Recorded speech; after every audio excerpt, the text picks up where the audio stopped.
Yo, what's up, everybody? What's up? It's your boy Tay. Thank you for tapping into this video today. As we've been doing, it's the Relationship Over Religion series, which was an album I made back in August. If you haven't heard it, make sure you go check that joint out. And also, if you have heard it, I appreciate you. You feel me? So today, before we get into it, make sure you hit the like, hit the subscribe, put your people on. This is for you and yours. You know what I'm saying? Gonna keep on going on with this series until we finish out all of the songs on the album. So the song that we have up today is called The Sun. I'm excited to get into it. So again, be sure to hit the like, hit the subscribe. Also, you hit your bell notifications so you will be aware of when I post for the future videos. So let's get into it. This record, probably out of all the songs, this is the one I could see myself performing, one I could see myself getting crowd involved, all of that. But the hook, it's real simple. And it's quoted from Jesus himself. I say, you are the way, the truth, the life. And I just keep saying that all the way through the whole hook, basically. That's what Jesus said. He is the way, the truth, and the life. But really in this song, it's me just talking about how I see Jesus. I try to get at some things that are misunderstood about him. But I really wanted to paint a good picture, a realistic picture of how I see Jesus, you feel me? My favorite part in the first verse, also inspired by scripture, but I say, you sat with commoners and people like me, not with the Pharisees, the Sadducees, aka religious ones who think they could look down on me. But let he without sin cast the first stone, and all of my filth, you're left standing, and I still don't see you with a stone. And this goes off of the woman caught in adultery, which is crazy because two people were involved, yet only the woman was brought forth. In that scenario, Jesus didn't judge her. He didn't condemn her. Told her, go and sin no more. You know what I'm saying? So even in the moment right there where Jesus would have been right to go ahead and say, oh, sis, my child, yo, you wildin'. You know what I'm saying? But he ain't do all of that. You know what I'm saying? When they brought her to him, they was chatting all of this. Oh, you know, under the law of Moses, it says this. Yo, what we supposed to do with her? And he ain't even listening to these fools. And he just like, yo, let he without sin cast the first stone.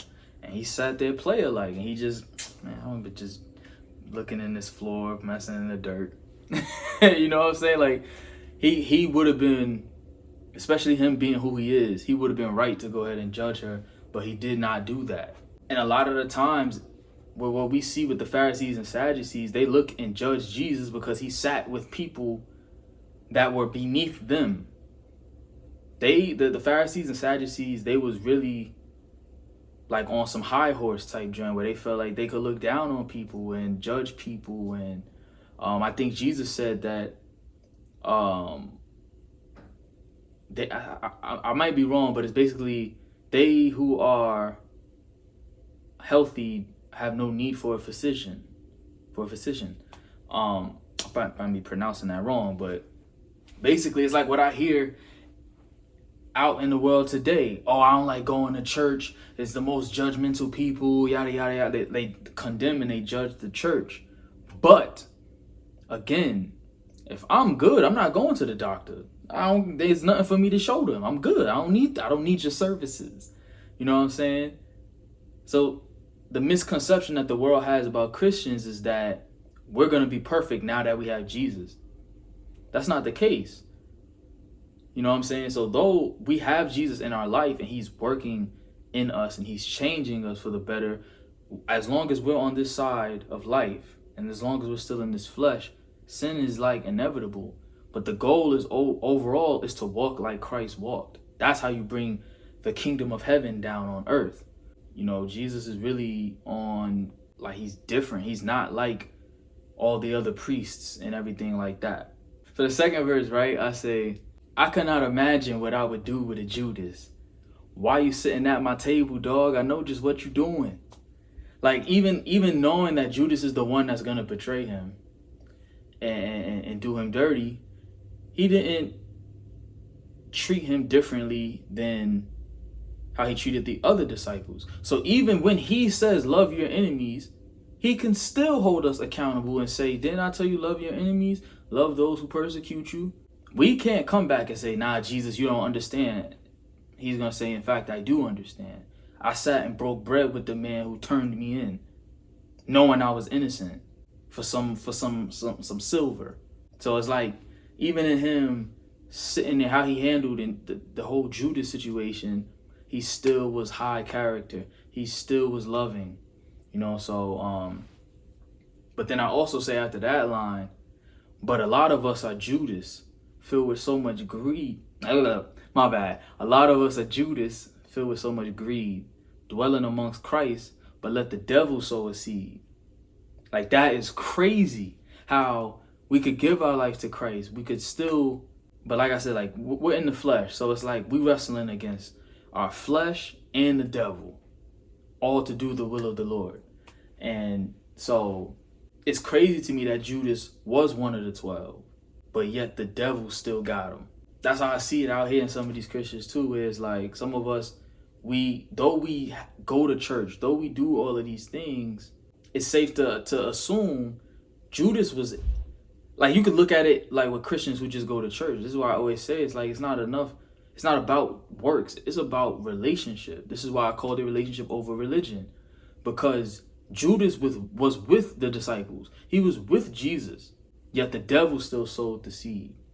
So if you're thinking, oh, I'm going to church all the time, yada, yada, yada, I'm going to get my seat in heaven, all of this other stuff, thinking more about your works instead of looking at your relationship with Christ, I can assume Judas didn't have that relationship with Christ. Because a lot of the times that we see, most of the times that we see in Judas, seeing Judas in the Bible, it's not like how Peter is talking. You know what I'm saying?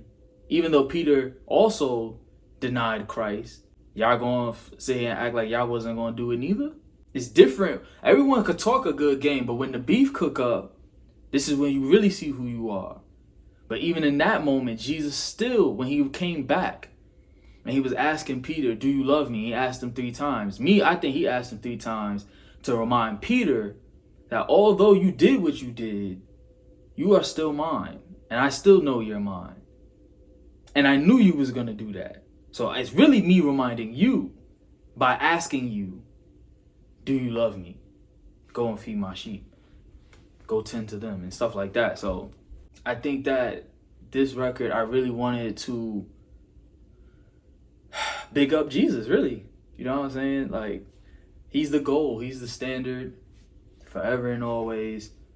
I really wanted to, I'm trying not to give all of the song, but this song is really my favorite. But I also have a point, which is really my favorite point in the song, because as an artist, I was trying to figure out a way to get people thinking.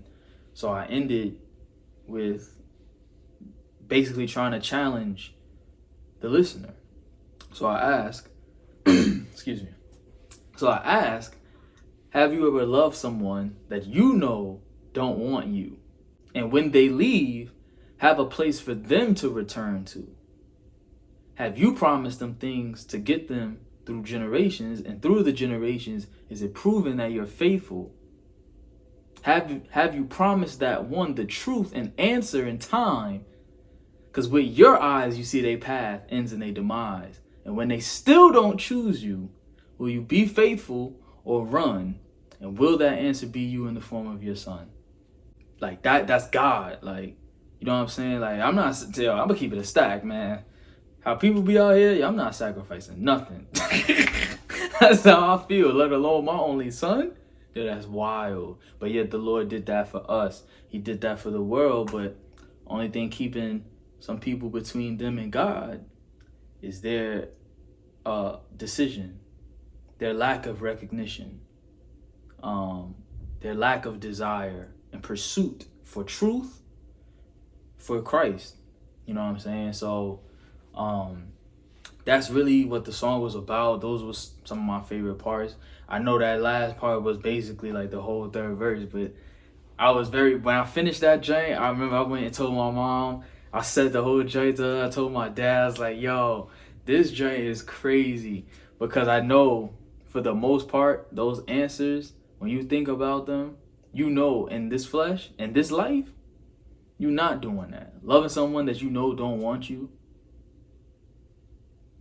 In this world, they're going to say you simping. If you want somebody and you chasing after somebody that, like for me as a man, me trying to go all out for a woman that I know doesn't want me, yo, bro, you simping, bro. Like, that's what they going to say. And when they leave, have a place for them to return to. That's prodigal son. So even if shorty don't want me, I still got the seat dusted off, nice and clean, waiting for her to come choose me. What? Same vice versa for ladies. If they got a guy that they like or whatever like that, and he like, nah, I'm gonna go off and do my own thing, but I'll be back. Nah, fam, you made your choice. Stay over there. Ain't no coming back. You know what I'm saying? Promising them things to get them through generations. Hey, a lot of people, hey, I already know that the answer to that is no. Like, most people don't even have generational wealth. You know what I'm saying? So, but I wanted people to understand that, yo, this is God, and he keeps his promises. And he's proven to be faithful. So then we get into giving someone the truth and answer in times. Because with your eyes, you see the path ends in their demise. People out here think love is acceptance, is affirmation. That's what they got us out here thinking that, yo, because you moving in a way that makes you feel good, I'm supposed to submit to that. Nah, fam. Nah, I got to stand on the word of God. I got to. Which has stood the test of time much longer than this way of thinking. So nah, I'm not doing that. You know, so that's what I was on with. It was like, yo, if I know you walking down a path that's leading you to a dead end, that's gonna lead to your destruction, it's not love if I sit there and let you go. So I gotta stop you. You feel me?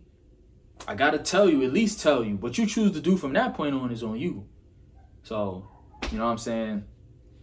But yeah, man, that was the whole song. Y'all make sure y'all check it out.